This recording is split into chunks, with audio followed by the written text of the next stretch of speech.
What's up, YouTube? Discovering me. Losing yourself or losing me was easy. It was finding me that was the fight. And with that, I kind of think about this as like the me series. I would think that, first I have to learn to accept me. I remember when I was in middle school, this girl told me, I was standing by the trash can. She says, "Dang, your teeth are big."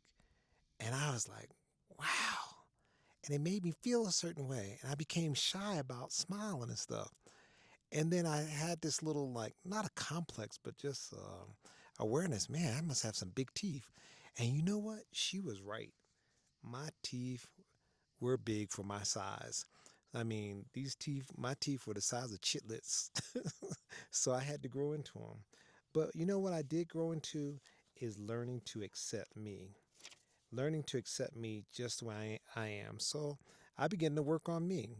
And how I worked on me was I says, I'm going to grow into these teeth. So I started working out and made sure I kept them clean and stuff. I heard this comedian one time say, this guy's teeth was so yellow that when he smiled, cars slowed down. And then he said, this one guy, he says, when he spit butter. So I says, well, the least I can do is make sure these big teeth are clean. So anyway, I began to learn how to accept me and to laugh at me. And a lot of people can't do that. They take those little jabs personal and it let them affect them.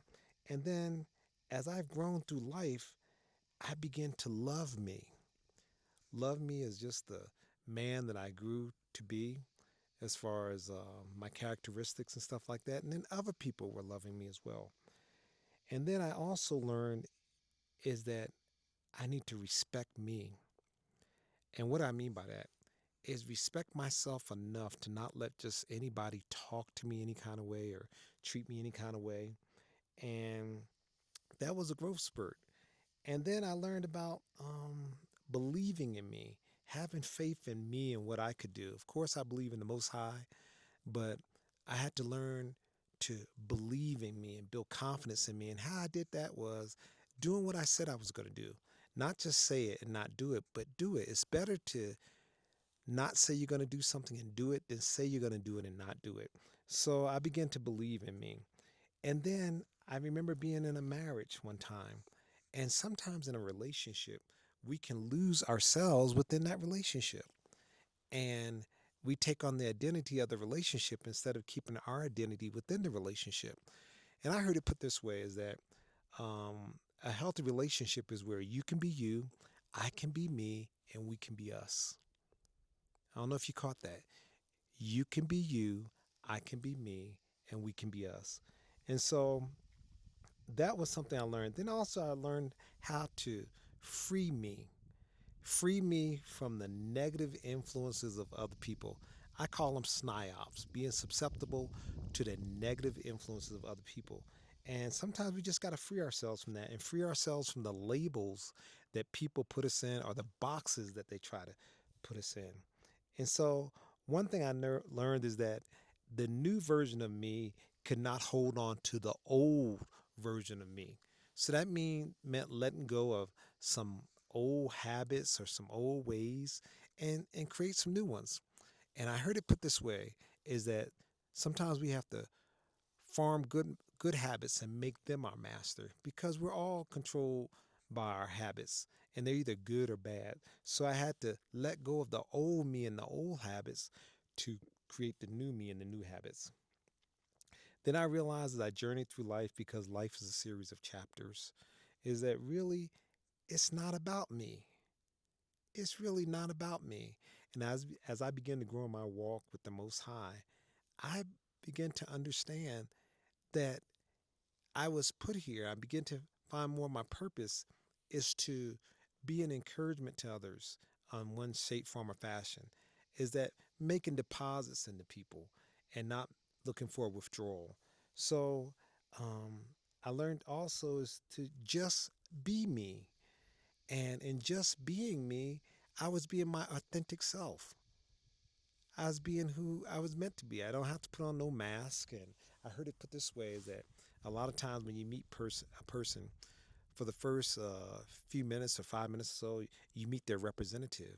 But as you get to know them for a while, then you'll meet the true person. Then the mask comes off, then you see the real person. So I learned to just be me and be authentic. And then I learned something else is in the word it says, be ye transformed by the renewing of your mind. So I began to put a little language twist to that. Be me transformed.